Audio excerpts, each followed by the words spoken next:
अंतरात्मा मनुष्य का मित्र है। मुंडक उपनिषद 3:2-3 में उल्लेख है कि आत्मा बहुत उपदेश कर लेने से नहीं मिल जाता, बहुत ज्ञान और शास्त्रों के सुन लेने से भी वह प्राप्त नहीं होता। वह आत्मा को वर्ण करने से ही जाना जा सकता है।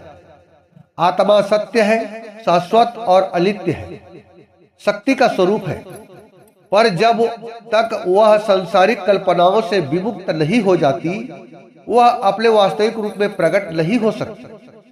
शास्त्रों का, सत साहित्य का स्वाध्याय और ज्ञान संवर्धन भी इस कार्य में सहायक है, पर केवल ज्ञान की प्राप्ति ही पर्याप्त नहीं है। बुद्धिमान लोग ज्ञान का दुरुपयोग करते हुए भी देखे जाते हैं। ज्ञान के द्वारा यदि आत्मलाभ संभव रहा होता तो अनेक पाश्चात्य दार्शनिक बहुत ज्ञानवान हुए हैं, वे सब आत्मज्ञानी रहे होते, और यदि इन देशों में थोड़े भी आत्मज्ञान रहे होते तो आज उनकी दशा भिन्न नहीं होती। भौतिक दृष्टि से समृद्ध बनकर भी बुराइयों का जाल फैलाकर यह उपदेशक तब दूसरों के लिए अभिशाप नहीं बनते, वरन स्वयं भी आध्यात्मिक सुखों का रसास्वादन कर रहे होते। औरों को उपदेश करने की अपेक्षा अपना उपदेश आप कर लिया जाए।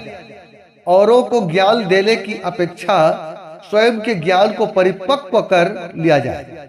दूसरों को सुधारने की अपेक्षा अपने को सुधार लिया जाए, तो अपना भी भला हो सकता है और दूसरे लोगों को भी कर्म जनित प्रेरणा देकर प्रभावित किया जा सकता है।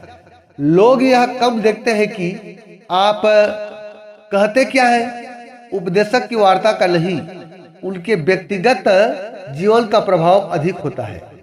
अंतरात्मा मनुष्य का मित्र है और सदैव ही उसका हित चाहता रहता है, तो फिर वह उसके लिए प्रत्यक्ष क्यों नहीं होता, लुका छिपा क्यों रहता है? यह प्रश्न किसी भी व्यक्ति के मस्तिष्क में उठ सकता है। इसका सीधा सा उत्तर यही है, आत्मा सदा सर्वदा प्रत्यक्ष ही रहता है, किंतु यह मनुष्य का ही दृष्टिकोण है कि वह उसे देख नहीं पाता। सूर्य सदैव प्रत्यक्ष है, पर उसके तथा दृष्टि के बीच में कोई व्यवधान आ जाए तो सूर्य उसके लिए अप्रत्यक्ष ही है।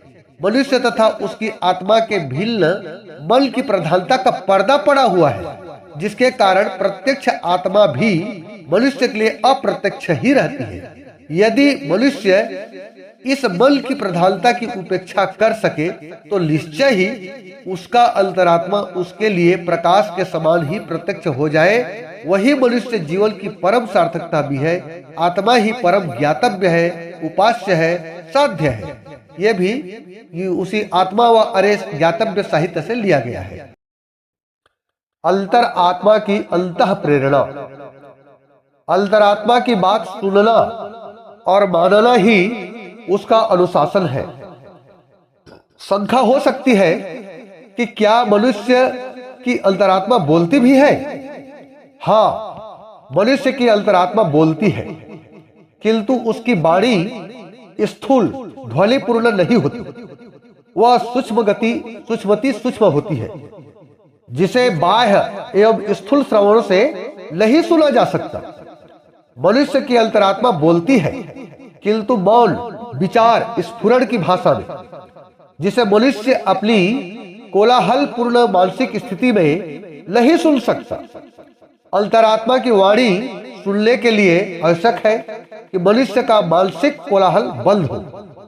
अंतरात्मा का सानिध्य मनुष्य को उसी आवाज सुनने योग्य बना देता है।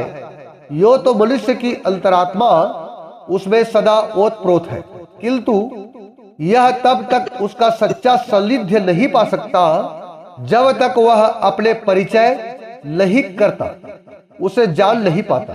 परिचयहीन निकटता भी एक दूरी ही होती है। रेल यात्रा में कंधे से कंधा मिलाए बैठे हो दो आदमी, अपरिचित होने के कारण समीप होने पर भी एक दूसरे से दूर ही होते हैं। अजनबी आदमी को छोड़ दीजिए, जिंदगी भर एक दूसरे के पास रहने पर भी आंतरिक परिचय के अभाव में एक दूसरे से दूर ही रहते हैं। वे कभी भी एक दूसरे को ठीक से नहीं समझ पाते। अंतरात्मा को जानने का एक ही उपाय है कि वह अपने विषय में सदा जिज्ञासु और सचेत रहा जाए। जो उसके विषय में जितना अधिक जिज्ञासु एवं सचेत रहता है, वह उसके विषय में उतनी ही गहरी खोज करता है और निश्चय ही उसे एक दिन पा लेता है।